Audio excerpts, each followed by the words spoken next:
London से birthday मनाने आए पति को मारकर ड्रम में भर देने वाली पत्नी। शादी के 14 दिन बाद ही सुपारी देकर पति की हत्या कराने वाली पत्नी। हनीमून में ही पति को मरवा देने वाली पत्नी।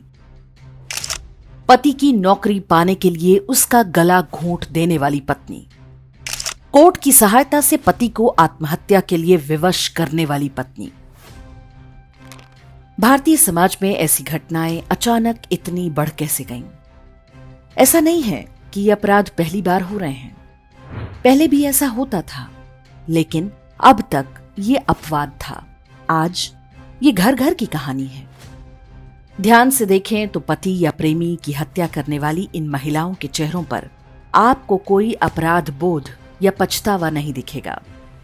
केवल ये दुख होता है कि वे पकड़ ली गईं, या जैसा उन्होंने सोचा था वैसा नहीं हो पाया। अपराध के इस मनोविज्ञान के पीछे बदलावों का वो क्रम है जो बीते कुछ वर्षों से समाज में बहुत योजना के साथ लागू किए जा रहे थे। सबसे बड़े और महत्वपूर्ण बदलाव न्यायालयों के माध्यम से किए गए। इनमें सबसे प्रमुख है अवैध संबंध बनाने को कानूनी अनुमति मिलना। वर्ष 2018 में सुप्रीम कोर्ट ने धारा 497 को असंवैधानिक ठहरा दिया। इस धारा के अंतर्गत एक विवाहित स्त्री का पति के अतिरिक्त किसी अन्य पुरुष से शारीरिक संबंध बनाना अर्थात एडल्ट्री गैर कानूनी था। कानून में महिला को नहीं बल्कि उस पुरुष को दंडित किया जाता था जिसने अवैध संबंध बनाए। इटली में रहने वाले भारतीय मूल के एक ईसाई जोसेफ शाइन ने अपने वकील के माध्यम से याचिका डालकर धारा 497 को चुनौती दी। सुप्रीम कोर्ट की संवैधानिक पीठ ने इसके आधार पर धारा 497 को पूरी तरह समाप्त कर दिया। हालांकि एडल्ट्री को तलाक के लिए आधार के रूप में बनाए रखा। सर्वोच्च न्यायालय के इस एक निर्णय के बाद तो मानो फ्लड गेट ही खुल गया। अदालतों ने ऐसे निर्णय सुनाने आरंभ किए जो भारतीय समाज के लिए कल्पना से भी परे थे। पंजाब और हरियाणा हाईकोर्ट ने कहा कि कोई महिला अपने पति की हत्या कर दे तो भी वो उसकी पेंशन की हकदार होगी। दिल्ली, पटना समेत कई उच्च न्यायालयों ने निर्णय दिया कि यदि कोई महिला कभी कभार अवैध संबंध बनाती है तो उसके आधार पर पति तलाक नहीं मांग सकता, लेकिन उसे पत्नी को गुजारा भत्ता यानी मेंटेनेंस देना पड़ेगा।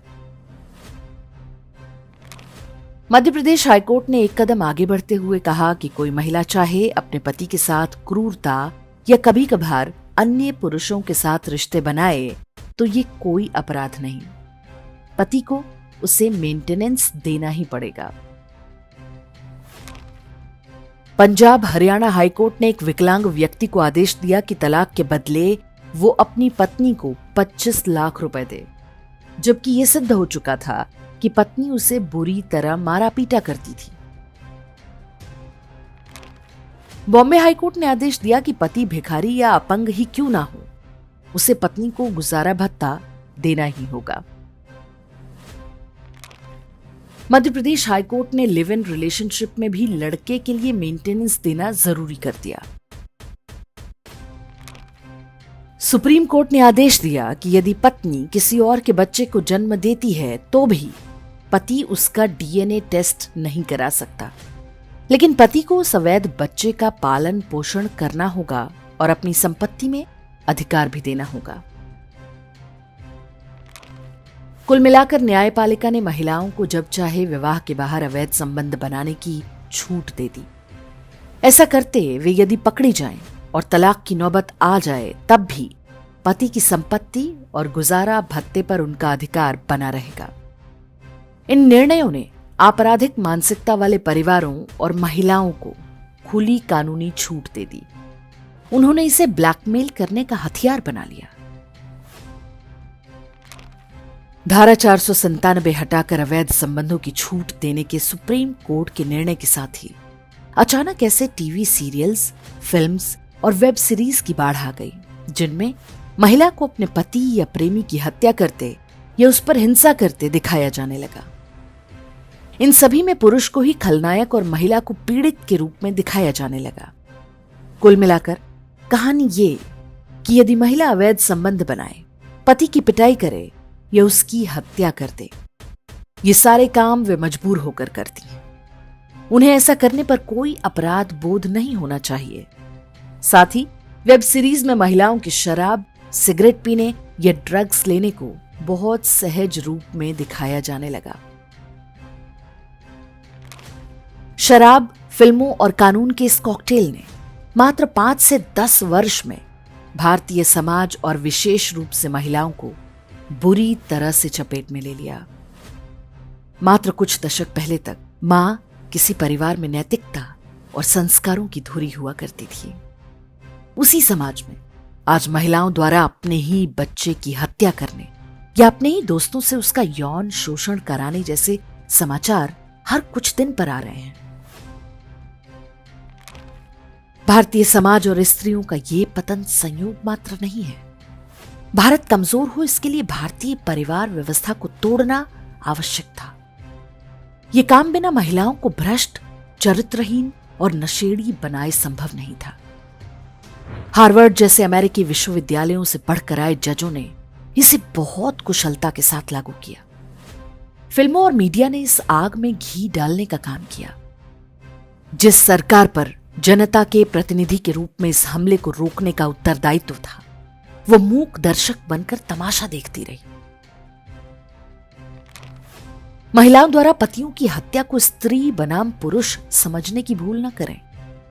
जो महिलाएं ये अपराध कर रही हैं, वे खुद ही उस संस्थागत ब्रेन वॉश का शिकार हैं जो कानून और फिल्मों की सहायता से किया गया है। ऐसी महिलाएं अपना और अपने परिवार का जीवन तो नर्क बना ही रही हैं, हमारी और आपकी बेटियों का भविष्य भी अंधकार में ढकेल रही हैं। इसलिए आवश्यक है कि हम जो कुछ हो रहा है उसे चटखारे लेकर देखते ही ना रहें। जो जज, अधिकारी, राजनेता और फिल्म वाले इस षड्यंत्र में शामिल हैं, उनके चेहरों को पहचानें। इन विषयों पर हमने इंडेक्स पर कई वीडियो बनाए हैं। इनके लिंक हमने YouTube के डिस्क्रिप्शन में दे दिए हैं। यदि आप इन्हें देखेंगे तो पूरी समस्या को सही संदर्भ में समझने में आसानी होगी। मीडिया आज जिन चेहरों को खलनायक बनाकर दिखा रहा है, उन्हें वास्तव में उसी ने पैदा किया है। फिल्मों ने उन्हें अपराध के लिए उकसाया है और नेताओं और न्यायपालिका ने कानूनी हथियार देकर अपराधी बनाया है। ऐसी महिलाओं का शिकार जो पुरुष बन रहे हैं, वे किसी जंगल के जानवर या कुर्बानी के बकरे नहीं हैं। ये भी हमारे आपके जैसी महिलाओं के बेटे या भाई ही हैं। ऐसे में हम और आप क्या कर सकते हैं?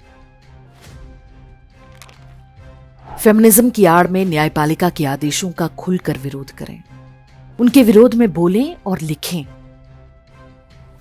अवैध संबंध या अडल्ट्री की छूट देने वाले सुप्रीम कोर्ट के निर्णय पर पुनर्विचार की मांग करें। महिला सुरक्षा की आड़ में बनाए गए 498A और घरेलू हिंसा कानूनों को जेंडर न्यूट्रल बनाने की मांग करें। फिल्मों, सीरियल्स और वेब सीरीज के माध्यम से परिवार तोड़ने और नशाखोरी को बढ़ावा देने वाले कंटेंट पर रोक की मांग करें।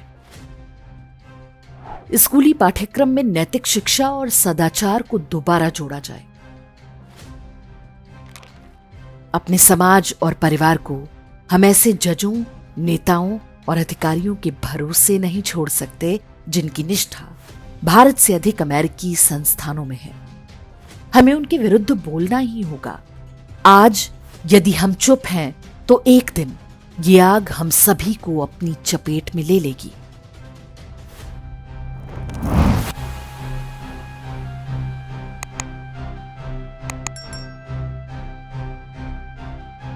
इंडेक्स ऑनलाइन के वीडियो समाज को समर्पित हैं।